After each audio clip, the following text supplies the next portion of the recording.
On tap, Black Butte Porter. Hi, I'm James Knott, and this is your Better Beer Authority. Please subscribe to our beer show. Click. Thanks. Today we are talking about Black Butte Porter from Deschutes Brewery in Bend, Oregon. This was sent to us by Richard Hartogs, who writes travel blogs for us on our website. Thanks, Richard. You're a peach. Deschutes was opened in 1988, and Black Butte Porter was their first beer, and is still their flagship beer. Their beers are found on the western half of the United States and the west coast of Canada.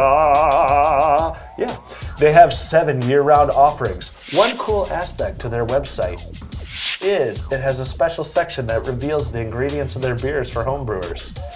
This beer has pale, carapils, chocolate, and crystal malts, and wheat. They also use Cascade, Bravo, and Tettnang hops. This beer is 5.2% ABV and 30 IBUs.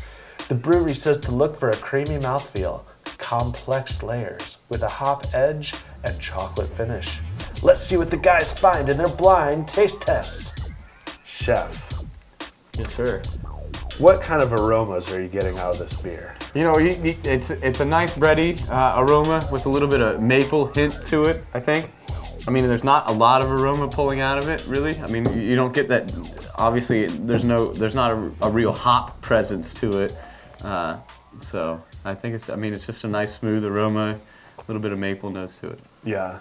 Joby, what sort of flavors are you getting out of this beer? You get the traditional dark beer flavors, you know, a little bit of coffee, a little bit of chocolate mixed in. Nothing really overpowers one or the other. It's just kind of for me, a traditional, porter stout type beer. Good for, winter months. Even though this isn't too taxing on the palate, it is kind of refreshing to me at the end, now that I've had a little sip. So it's 5.2% ABV. Would that make it a good session beer for you? Maybe not in the summer, but sure. maybe winter or all year long? Probably just the colder months, or not even the colder, just like fall, winter, early spring. Just because once the sun starts heating up things, you just want to go something more light and refreshing. Mike, it's nice to have you join us today. Today we have Mike Burgee. He is a home brewer here in Columbus, Ohio, one of our favorite guest reviewers. Mike, the brewery describes this as having a hop edge. I mean, this is a dark beer. Does it have a hop edge for you? No, not at all. I barely taste any bitterness, and if it is there, it's when it's hitting the back of my throat on the way down. But in terms of a hop edge or a hop note there, it's very subtle, almost as if they were using a lighter IBU hop, like Saz or Cascade, and not like a very solid stout hop like Fuggles. What flavors are you pulling out? I'm pulling out just a well-balanced, lighter stout with, a little bit of caramel, a little bit of chocolate, a little bit of coffee, but nothing that's sticking out or is overpowering. Okay. Now this is a porter, Chef.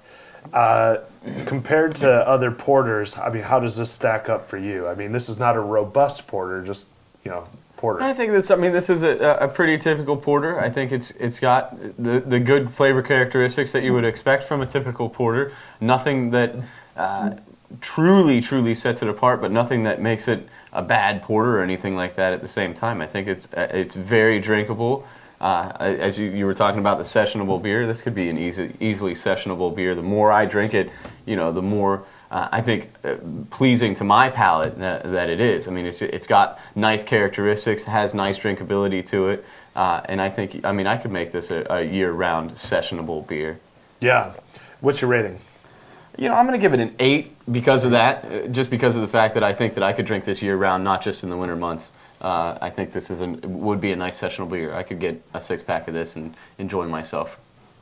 Joby, what is your big picture on this one? It's interesting to me that I think that the brewery describes it as a hop. It has a hop edge because, like Mike was saying earlier, it's hard for me to pull out that hop anything with it.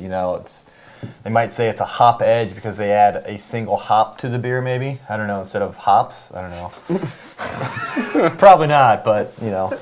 But overall, it's high. It's got high drinkability, which always sits well with me. Like Chef said, it could be sessionable.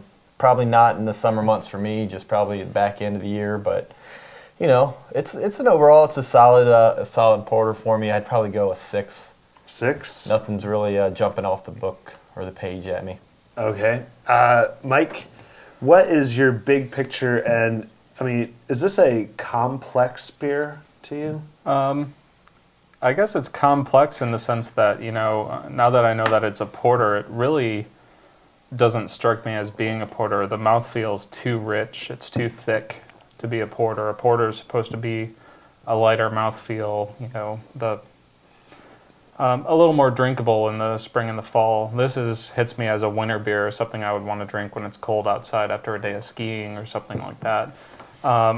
Aside from that, I think it would make a very well-balanced stout that I wouldn't mind drinking all the time, you know, November through February. But as a porter and as a sessionable beer, I don't think it cuts it for me. It's just a little too rich. What's your rating? I'm going to go with the 6 on it, too. 6. All right. Let's reveal. This is the first beer from this brewery. This is a flagship beer for this brewery. This is a West Coast brewery, so the western half of the United States gets Deschutes Black Butte Porter, or Black Butte if you're 6 years old. This was sent to us by a friend of the show, Richard Hartogs. Thank you, Richard, for sending us the beer. He was impressed with this beer, and he felt like we should have it on the show. So it's always nice when people can send us beer that we can't get here, so we can kind of spread the word of great craft beers. Now that you've seen the beer, does this, you know, affirm anything or change anything for you guys? Although affirms it for me. I mean, right on the bottle it says creamy and contrary. So I'm thinking that the creamy mouthfeel and it, contrary to being a porter style, kind of goes with what I was saying before. But it does also confirm that it's got a little bit of a chocolate finish. So that's I think that was the most enjoyable part for me.